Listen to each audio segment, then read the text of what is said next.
Well, from trade with the U.S. to trade here at home, Prime Minister Mark Carney promised that by Canada Day, tomorrow, trade barriers across this country would be removed. With the One Canadian Economy Bill, we are aligning federal rules and regulations with those from the provinces and territories, helping to create one market, not 13. The One Canadian Economy Bill has now passed. So in the last hours before the deadline, we're going to take a closer look at the progress that's been made by removing trade barriers. And joining us to help us take a look is Laurie Turnbull, Professor of Political Science at Dalhousie University. Good morning. Good morning. So where are we at? Have we eliminated the trade barriers within our own country? Kind of, but not entirely. So there's only so much they can do. It's complicated because there are federal barriers and then there are provincial barriers. So the federal legislation can't force the provinces to take away their own measures. They have to kind of do that themselves.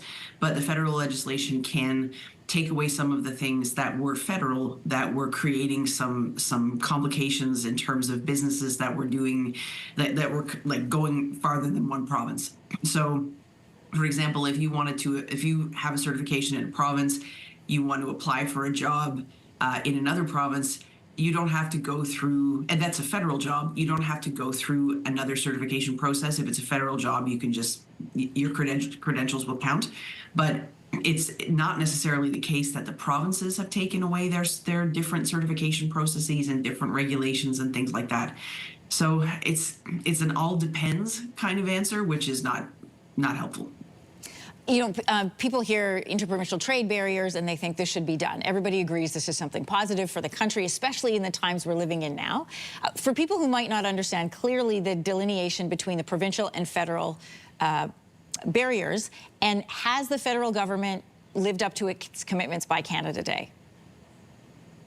So I think when the federal government had said, like when Mark Carney had said, we are going to create one economy, not 13, I think in terms of what they can do, they've passed the legislation, but not everything is going to be taken down, right? So, and as much as people can look at it from an economic perspective and say, we all have an interest in having an easier flow of people and goods and services from province to province. And it's crazy that we have all these different regulations because that costs money and takes time and all this stuff. There are reasons why provinces want to protect themselves. And, you know, I apologize in advance for making this a kind of a history lesson, but our economies have developed at unsteady rates over time in response to foreign interest.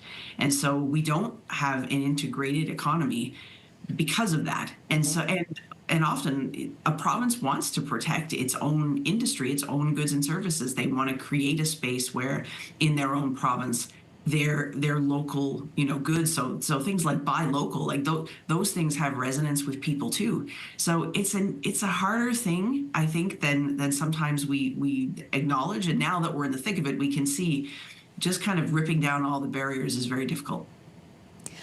Laurie, when we take a look at what happens next, part of the problem is how Prime Minister Mark Carney is still new into his running of the country, but he seems to really like to, I'm going to take care of my action to-do list, part of this agreement, and I'm going to hand over to you to do the rest. So he has handed to the provinces saying, this is up to you guys to work out your internal squabbles and to make it work best for interprovincial trade.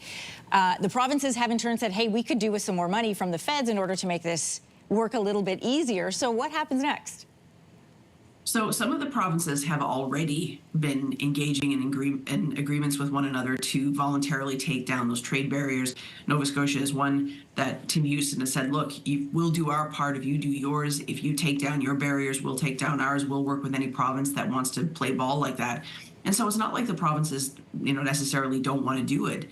But I think part of what he wanted to do with his legislation is set a tone and an expectation for those trade barriers to come down. And that is part of how he wants to build the economy up so that we're more able to deal with the kind of rumblings that we're having with the US right now. And, I think to some extent the provinces have been moving in that direction. But again, they're not all going to want to take down every barrier they have. And the industries in the provinces aren't necessarily going to want that either. But that said, depending on what industry you're looking at, you ask a truck driver going from Halifax to Vancouver, how difficult that is because of the different regulations and the different processes and things like that. that seems to be kind of a straight up, like, yes, we'd all be better off if that was an easier process. Again, we're sort of just get to this sort of bottleneck or this position of being stuck where we have everybody at the table, there is agreement and consensus, but when it comes down to actually changing and pen to paper, that's where the logjam happens. So we're going to have to wait and see what happens after Canada Day and into July 2nd and on. Laurie Turnbull, political science professor at Dalhousie University. Thanks for joining us. Happy Canada Day to you. Happy Canada Day to you, too. Thanks for having me. If you like that video, make sure to subscribe to the Your Morning YouTube feed, where you can find all kinds of new content posted every weekday morning.